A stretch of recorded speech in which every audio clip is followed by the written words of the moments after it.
전도 꼭 해야 됩니까? 이런 질문을 우리 스스로가 해줘. 왜 하느냐 하면 전도해도 안 됩니다. 그래서 전도를 좀 해보려고 해도 안 되는데 꼭 해야 됩니까? 라는 당위성을 물어봐야 됩니다. 여러분, 전도해야 됩니까? 대답하기가 참 힘이 듭니다. 왜냐하면 전도를 해볼 마음도 없고 또 해도 잘 안 되고 또 해야 되는 이유도 잘 모르겠고 이런 마음 때문에 전도가 잘 안 됩니다. 전도는 그 어떤 다른 일보다도 중요합니다. 왜냐하면 영혼을 구원하는 일입니다. 영혼을 구원한다는 일은 지옥에서 천국으로 옮기는 일이고 유한적인 100세 정도에 사는 우리의 삶을 영원한 세계로 옮기는 과정이기 때문에 이 세상의 그 어떠한 일보다도 중요합니다. 믿으십니까? 예. 그냥 해도 되고 안 해도 되는 그런 것이 아니라 정말 영혼을 사랑한다면, 우리 가족을 사랑한다면 이 일은 꼭 해야 되는 아주 소중한 일입니다. 그런데 우리가 해도 잘 안 되니까 우리는 전부 다 지쳐있고 자꾸 낙심할 때가 한두 번이 아닙니다. 그러나 전도는 절대로 포기할 수 없습니다. 그래서 저희들은 해마다 6월 10일을 전도 초청주일로 정하고 또 결석 없는 주일로 정하면서 한 영혼이라도 구원해보자고 하는 캠페인을 벌이면서 전도를 독려하고 있습니다. 전도할 때 우리가 다가오는 것은 뭐가 있느냐 하면 참 한 영혼이 죽게 돌아오면 하나님이 천국에서 잔치를 벌린다고 하셨어요. 그러니 하나님이 얼마나 기뻐하시는 일입니까? 하나님이 기뻐하시면 우리도 마음이 기쁩니다. 전도해보신 분들은 아실 겁니다. 한 영혼이 주님께로 돌아올 때 그 감격과 환희는 이루 말할 수가 없습니다. 그래서 여러분, 전도를 마음 먹고 해봐야 되겠다라고 하는 마음을 먹는 그 자체 하나가 굉장히 소중합니다. 왜냐하면 우리는 스스로 다 포기해버렸습니다. 나는 전도해도 안 돼. 난 할 사람도 없어. 어떻게 하는지도 몰라. 또 왜 해야 되는지 몰라. 나 하나도 지금 교회 나오는 것도 힘들어 죽겠는데 내가 무슨 전도를 해야 되나라는 생각을 갖습니다. 그러나 여러분, 우리는 절대로 포기할 수 없습니다. 포기하는 것은 직무유기입니다. 믿음이 없는 사람일 수도 있습니다. 믿음의 척도는 전도를 통해서 그 믿음의 척도를 재볼 수가 있습니다. 내가 얼마나 믿음의 사람인가는 내가 얼마나 전도하고자 하는 마음이 있는가, 그 마음을 우리의 믿음의 척도로 보셔도 과히 틀린 것은 아니라고 볼 수가 있습니다. 전도를 해도 성과가 없기 때문에 낙심하는데 성과가 없어도 괜찮습니다. 나는 몇 명을 전도했다, 그게 중요한 것이 아닙니다. 내가 그 전도의 마음을 가지고 어떻게 살아가느냐가 너무 중요합니다. 그래서 영혼을 만날 때마다 저분을 위해서 내가 전도해야 될 텐데 하는 그 안타까운 마음을 가지고 그분의 이름을 불러가면서 기도하는 것이 중요합니다. 그것도 전도의 일원입니다. 그런데 이런 것조차 다 하지 그래서 나에게는 아무 열매가 없기 때문에 난 전도를 못하는 자로 그냥 주저앉는 것은 너무나도 안타까운 일입니다. 왜냐하면 전도는 하늘의 상급이 크기 때문에 그렇습니다. 자, 오늘은 성령 강림주일입니다. 그래서 이게 빨간 꽃과 빨간 천으로 성령 강림주일을 나타냅니다. 왜냐하면 이 성령은 불과 많이 비교합니다. 그래서 불의 혀처럼 갈라지는 것들이 머리 위에 임한다고 그랬습니다. 이 빨감은 뜨거운 열정을 나타내기도 하죠. 전도라고 하는 것은 이게 뜨거운 열정이 있어야 전도합니다. 그냥 아는 사람 만나면 전도하지, 그래가지고는 절대로 만날 수가 없습니다. 나도 오늘 전도해 봐야지 하는 그런 마음을 먹고 또 찾고 또 기도하고 그렇게 주위를 둘러볼 때에 보이는 영혼들이 있습니다. 그래서 우리는 그런 마음을 갖자고 오늘 말씀을 드리는 것입니다. 그런 마음을 가져도요, 참 용기가 나지 않습니다.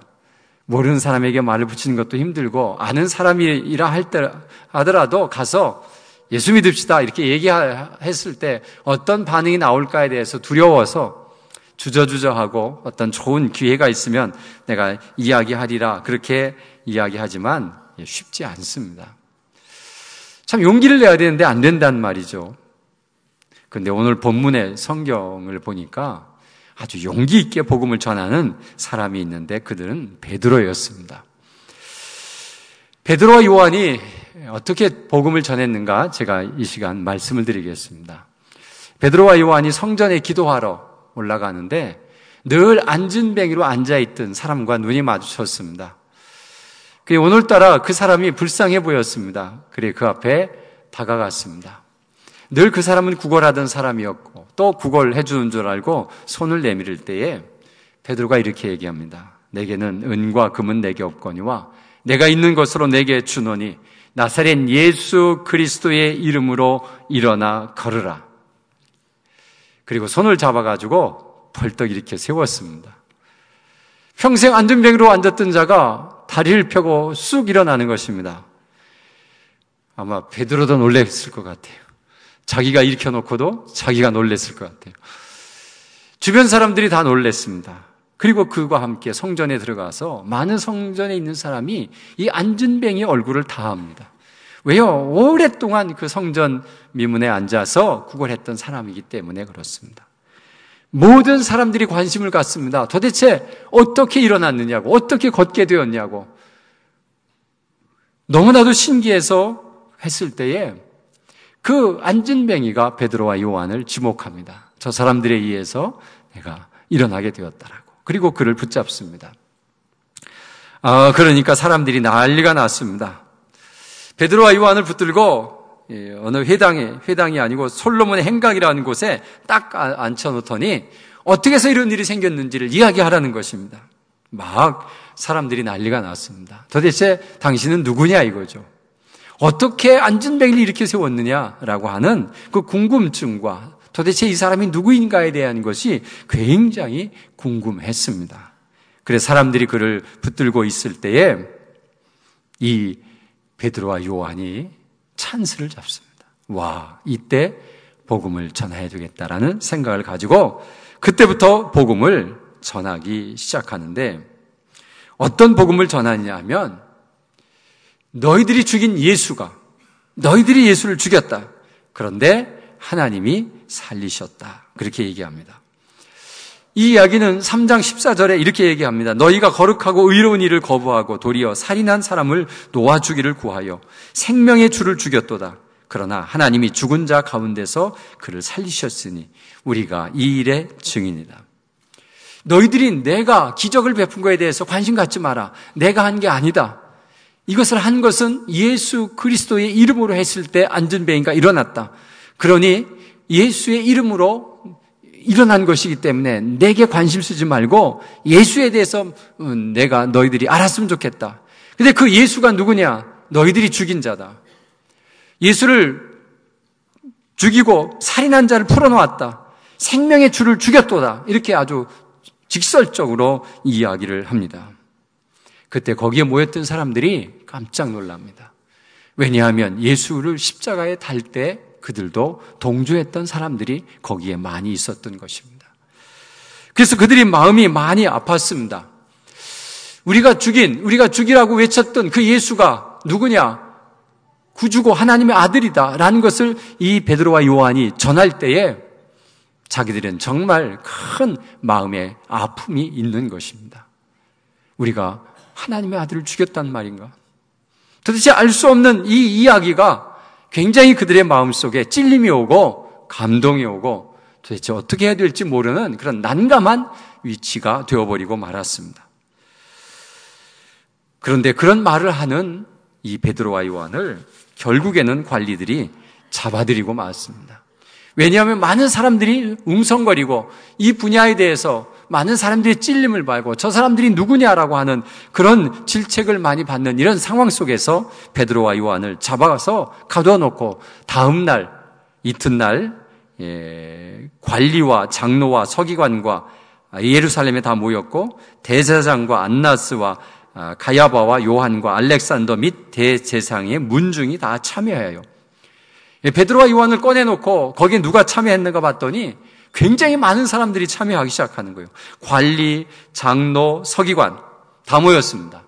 제사장 중에서 안나스, 가야바, 요한, 알렉산더, 그리고 제사장의 문중에 있는 사람들이 다 모였다고 4장 5절에 말하고 있습니다. 그들이 다 모였는데 이 사람들이 누구입니까?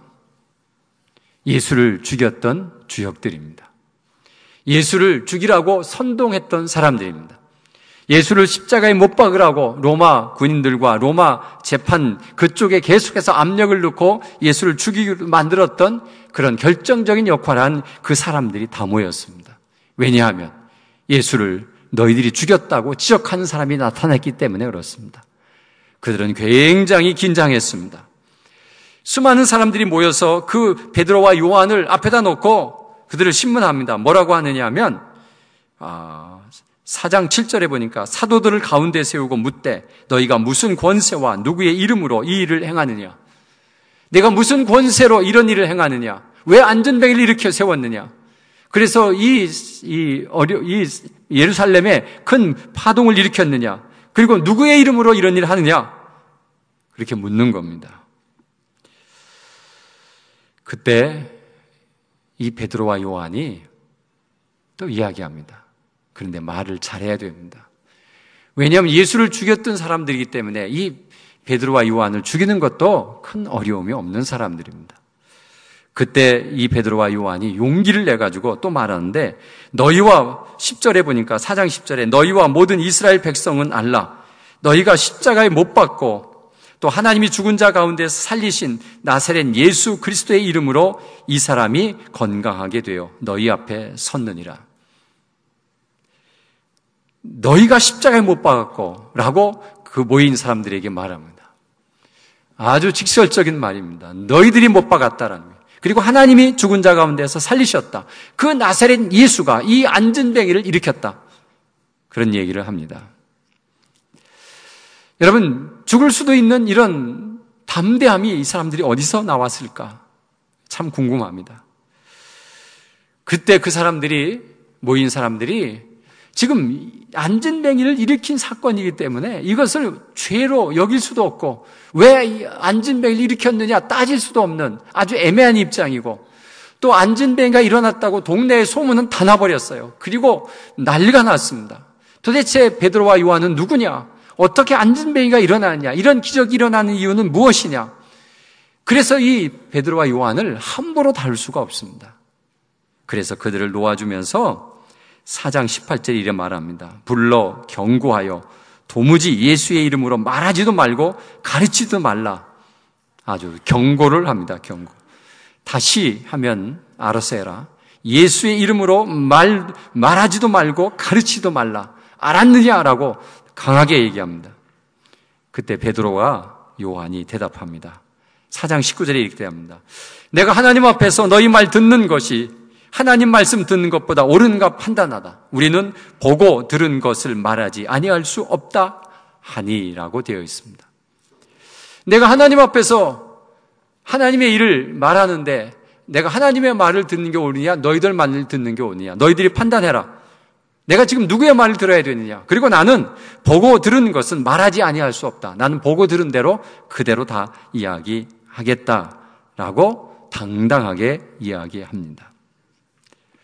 결국 이들도 이 베드로와 요한을 어떻게 할 수가 없어서 다시는 그런 이야기 하지 말라고 당부해놓고는 돌려보내고 맙니다. 사도들이 노임을 당하고 그리고 그 동료 제자들이 모여있는 곳으로 들어오는 것이 오늘 처음 본문의 23절의 말씀입니다. 이 사건에 대해서 이야기하지 않겠어요? 내가 잡혀갔다. 그리고 안전뱅이를 일으켰다. 그래서 소동이 나고 그래서 내가 잡혀가서 예수를 죽였던 주역들을 만났는데 내가 거기서 당당하게 당신들이 예수를 죽였다고 이야기했다. 그때 많은 사람들이 막 감격을 합니다. 어떤 감격을 하느냐 하면 24절에 보니까 그들이 듣고 한 마음으로 하나님께 소리 높여 이르되 대주제여 천지와 바다와 그 가운데 만물을 지으신 이시오. 또 주의 종 우리 조상 다윗의 입을 통하여 성령으로 말씀하시기를 어찌하여 열방이 분노하며 족속들이 허사를 경영하는고 세상의 군왕들이 나서며 관리들이 함께 모여 주와 그의 그리스도를 대적하도다 하신 이로소이다. 다윗의 이야기를 들어가면서 이건 하나님께서 하신 것입니다. 그렇게 말하면서 하나님을 찬양하고 이 군왕과 관리들이 예수 그리스도를 대적했다라고 하는 이 다윗의 말이 이루어지는 것이다라고 하나님께 찬양을 올렸습니다. 그러면서 그들이 기도합니다. 하나님, 우리의 기도를 좀 들어주시는데 이 세 가지 기도하는데, 첫째는 어떤 기도를 하느냐 하면 어떠한 위험이 있어도 담대히 하나님의 말씀을 전하게 하시옵소서. 이 기도를 29절에 하고 있습니다. 이제 베드로와 요한이 담대하게 전한 것처럼 우리도 어떤 위협이 와도 담대하게 나도 복음을 전하게 해 주시옵소서라고 고백합니다. 그리고 기도합니다. 여러분, 우리도 이런 기도가 필요합니다. 나도 담대히 좀 전하게 해주세요. 그런데 왜 예수를 못 전하냐 하면 위협하는 것은 없습니다. 이 시대에는. 그런데 사람들이 조롱합니다. 근데 여러분, 전도에 이런 방해가 와도 우리가 담대함에 전도를 해야 됩니다. 거기에 기죽어서는 안 됩니다. 왜냐하면 우리가 예수 믿는 것이 그렇게 부끄러운 일입니까? 창피한 일입니까? 안 믿을 거 다른 사람 다 안 믿는데 우리만 믿어서 좀 미안합니까? 여러분, 예수 믿는 것이 얼마나 당당하고 얼마나 자신 있는 것입니까? 예수 믿는 온 세계의 나라들이 다 민주주의가 발달하고 다 자본주의가 발달하면서 잘 삽니다. 그런데 왜 예수 믿는 것이 그렇게 부끄럽게 생각하죠? 이 교회만큼 민주적이고 교회만큼 모든 사람들을 서로 섬겨주고 이렇게 해주는 그런 단체가 어디에 있습니까? 근데 왜 예수 믿는 것을 비난하죠? 그것은 하나님을 인정하지 않기 때문에 그렇습니다. 여러분, 우리는 하나님을 믿는 것이 그렇게 부끄러운 일도 아닙니다. 정말 당당하고도 자신 있는 일이고요. 하나님을 믿는 믿음이 이 나라를 세워가고 이 나라를 잘 살게 만들고 이 나라의 진정한 민주주의만이 우리는 대안이고 비전이라고 보고 있습니다. 민주주의가, 사회주의가, 공산주의가 우리에게 평안을 주나요? 그러나 하나님 믿는 믿음의 사람들은 어리를 가자면 십리를 가고 원수를 사랑하고 이런 마음의 자세로 공동체를 우려가고 국가를 이뤄간다면 여기엔 진정한 행복이 다가오는데, 예수 믿는 사람을 마치 의지가 없는 사람, 그저 하나님한테 복만 달라고 빌고 있는 사람, 그런 사람들로 취급되는 알지 못하는 그런 사람들 때문에 우리가 용기 있게 복음을 전하지 못합니다. 여러분, 하나님에 대해서 비꼬고 하나님에 대해서 이야기할 때는 좀 당당하게 맞설 수 있으면 좋겠습니다. 왜 못합니까? 네가 뭔데 내가 믿는 가장 소중한 하나님을 뭐라 그래? 여러분, 이런 좀 반응을 보여야 돼요. 당당해야 돼요. 왜요? 우리가 하나님 믿어서 잘못된 거 있나요? 하나님 믿었다 폭삭 망했나요? 아니잖아요. 하나님 믿고 얻은 것이 얼마나 많은데요. 정말 우리는 하나님 믿고 수지 맞은 것, 하나님 믿고 내가 마음의 평안과 또 외로움과 이런 모든 것들을 다 해결한 그런 좋은 간증들이 있는데 왜 우리가 그것을 자랑하지 못하고 기가 죽어요? 어디내 나도 당당하고도 자신 있는 것이 그리스도, 예수, 하나님인데 왜 그 말을 못하는 것입니까? 그래서 우리도 기도해야 돼요. 하나님, 어떠한 위협이, 어떠한 농담이, 어떠한 비아냥이 있어도 내가 하나님을 담대하게 전할 수 있는 용기를 주시옵소서라고 우리도 기도해야 됩니다. 기도하실 줄로 믿습니다. 두 번째는 예수의 이름으로 기도할 때 표적과 기사가 일어나게 하옵소서라고 30절에 말합니다. 왜냐하면 안진병을 이렇게 했더니 사람들이 막 관심을 쏟았어요. 그때 하나님의 말씀을 막 전했을 때 사람들이 가슴을 치며 회개하고 돌아오는 수가 막 5,000명, 3,000명씩 일어나는 그런 기적을 봤거든요. 여러분, 우리가 예수의 이름으로 기적할 때 이런 능력이 나타나면 얼마나 좋겠어요. 많은 사람들이 관심을 갖지 않겠어요. 그러나 이런 기적이 일어나지 않아도 괜찮습니다. 중요한 것은 내가 예수 믿고 변화된 삶이 있었으면 좋겠어요. 내가 예수 믿었는데 이런 수지 맞은 일이 있었어. 내가 예수 믿었는데 이런 마음이 있었어. 내가 예수 믿고 나서 이런 변화된 삶을 살게 되었어. 라고 하는 간증이 여러분 그 전도하는 데 굉장한 영향력을 끼칩니다. 내가 예수 믿기 전에는 맨날 죽고 싶었어. 그런데 예수 믿고 나서 살 소망이 생겼어. 나는 이제 열심히 살 거야. 여러분, 죽고 싶은 사람에게는 그 간증이 얼마나 큰 간증인지 아십니까? 정말 예수 믿으면 살고 싶은 생각이 있어. 나는 정말 예수 믿기 전에는 늘 근심과 걱정 속에 살아갔는데 이제 근심과 걱정 다 해결했어. 그러면 하나님이 다 해결해 줬냐? 아니야. 해결해 주지 않았지만 나는 그 근심과 걱정을 가지고 고민하지 않아. 왜냐하면 하나님이 다 인도해 주시고 이끌어 주실 거니까. 이제 나는 평안히 잠을 자고 있어. 여러분, 얼마나 큰 변화입니까, 여러분? 나는 먹고 사는데 매일 그냥 거기에 전념을 다하고 그렇게 살았는데 이제 나는 거기에 전념하지 않아. 나는 하나님을 섬기고 하나님 믿는데 더 마음을 쓰고 있어. 그랬더니 내 삶이 너무 행복해. 난 너무 여유가 있고 너무 평안해. 그리고 내 산도 하나님께서 다 책임져 주셔. 나는 그런 것을 경험해 라고 간증하는 것이 얼마나 큰 간증인지 모릅니다. 여러분, 그런 간증이 있으십니까? 있으셔야 됩니다. 없으시면 찾으셔야 됩니다. 그런 간증이 있는데 모르셔요. 그래서 여러분, 내가 하나님을 믿으면서 얼마나 감사한 일이 있었는가를 찾으셔야 돼요. 감사를 적으셔야 돼요. 적으면 적을수록 감사가 불어나는 거 아시죠? 맨 처음에는 아무것도 감사한 게 없는데 자꾸 찾으니까 와, 내게 이런 큰 은혜가 있었네. 그걸 모르고 있었네 라는 생각이 듭니다. 그래서 여러분, 감사를 찾아봐야 됩니다. 그러면서 여러분의 간증을 만들어야 됩니다. 거짓말을 하라는 것이 아니라 정말 내가 이런 삶 속에서 내가 이렇게 변했다고 하는 그 놀라운 은혜를 내가 다른 사람에게 이야기할 수 있는 간증거리를 만들어야 전도할 수 있습니다. 여러분, 예수 믿고 변화된 건 없으십니까? 찾아보시길 바랍니다. 내가 어떻게 변했는지, 내가 어떤 가치관을 가지고 있는지, 내가 어떤 생각을 하고 있는지. 여러분, 그 변화를 그 표적과 기사가 일어나게 해달라고 하는 그런 기도처럼, 하나님, 내게도 간증이 있으면 좋겠어요. 예수 믿지 않는 자에게 자신 있게 나의 삶을 이야기할 수 있는 그런 이야기가 있으면 좋겠어요 라고 기도하면 그런 삶을 허락해 주실 줄로 믿습니다. 세 번째는 성령 충만하여 담대히 하나님 말씀을 전하게 하소서라고 31절에 나타납니다. 막 빌기를 다하며 진동하더니 무리가 다 성령이 충만하여 담대히 하나님의 말씀을 전하니라 라고 표현되고 있습니다. 여러분, 베드로와 요한이 담대히 목숨을 내놓고 전한 것은 성령의 역사였어요. 왜냐하면 이 베드로와 요한이 마가의 다락방 사도행전 2장에서 성령의 체험을 하고 이제 막 나가서 복음을 전하는 그런 뜨거운 열정이 생겨났기 때문에 그래요. 마가의 다락방에 있던 빌립 집사라는 평신도는 나가서 복음을 전하다가 돌에 맞아 죽는 순교를 당하는데도 전하지 않고는 견딜 수 없는 그 뜨거운 열정이 성령 충만으로 일어났다는 사실입니다. 이 성령 충만은 성탄절만큼 중요한 날입니다. 그리고 성령 충만하면 전도의 열매가 맺혀집니다. 그래서 우리가 전도하기 전에 먼저 성령의 충만함을 요구해야 됩니다.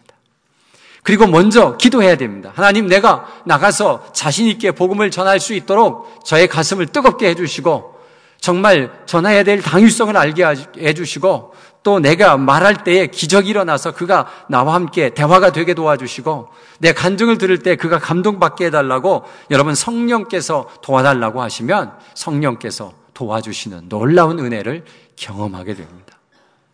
이 성령은 우리를 돕기 위해서 보혜사라는 이름으로 우리에게 오셨는데 이 보혜사는 돕는 자라는 뜻입니다. 우리를 와서 우리를 믿게 해주시고 우리를 회개케 해주시고 우리가 전도할 때 도와주시는 그 성령님을 의지해서 우리가 나아가면 얼마든지 여러분 우리도 전도할 수 있는 사람이 될 수 있습니다.